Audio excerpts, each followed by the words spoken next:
আজকে হচ্ছে ঝাল ঝাল করে বেগুন ভাজি করব, গোল গোল করে কেটে না, এরকম লম্বা করে কেটে হচ্ছে ভাজি করব, একটু ঝাল ঝাল করেই। একটু বেশি মরিচ দিয়েছিলাম, কারণ এই বেগুনের মধ্যে যদি ঝাল ঝাল না ঢোকে তাহলে ভালো লাগে না। ডুবো তেলে ভাজবো না, একদম অল্প তেলে ভাজবো। আমি একদম অল্প তেলে খাই, সবাই এটা জানে। আমি একটু কিপটামি করে খাই, সবাই বলে আর কি।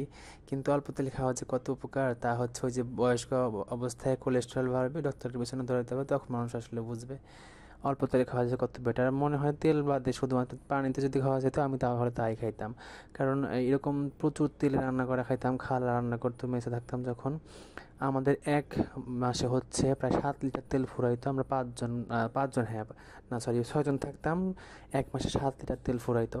আর এখন আমরা 4 জন থাকি, আমাদের 5 লিটার তেলে 3 মাস যায়।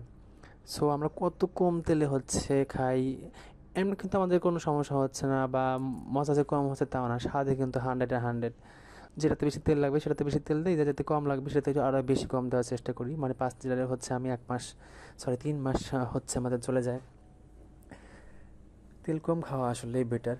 যাই হোক, আমি একদম অল্প তেলে এইভাবে বেগুন ভাজতেছিলাম। বেগুন ভাজলে ওই উপরের মাঝখানের ওই স্লাইসগুলো হচ্ছে সবাই বেশি খাইতে লাইক করে।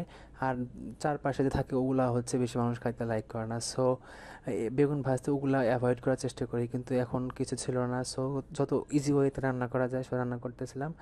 দেখেন এটা খোলার পরে কিন্তু এটা চুপসে আসতেছিল, মানে হচ্ছে এক পাশ হয়ে গেছে, এখন শুধু এই পাশ হলেই আমার হয়ে যাবে। ব্যাচেলররা কিন্তু চায় যে অল্প সময়ের মধ্যে আসলে কীভাবে ইজি ওয়েতে রান্না করা যায়, বা তাড়াতাড়ি রান্না করা যায়, কারণ তাদের হাতে সময় কম থাকে। এই কাজটা শেষ করে এসে রান্না করে খাওয়া আসলে খুবই কষ্টের কাজ। যাই হোক, আমার বেগুন ভাজি প্রায় হয়ে গেছে কিন্তু। আমাকে অনেকে বলে, তুমি অল্প তেলে কীভাবে রান্না করে খাওয়া, আসলে একটু বলো তো। বাড়িতে আশ্চর্য হয়ে যায় আসলে কীভাবে আমি রান্না করে খাই। আমি হচ্ছে বোতলটার মাথাটাকে একটু ফুটা করে নিয়েছি, ওইখান থেকে হচ্ছে টিপ দিলে হচ্ছে তেল পড়ে, এইভাবে হচ্ছে দেই। ভিডিওতে হয়তো বা দেখে থাকবেন।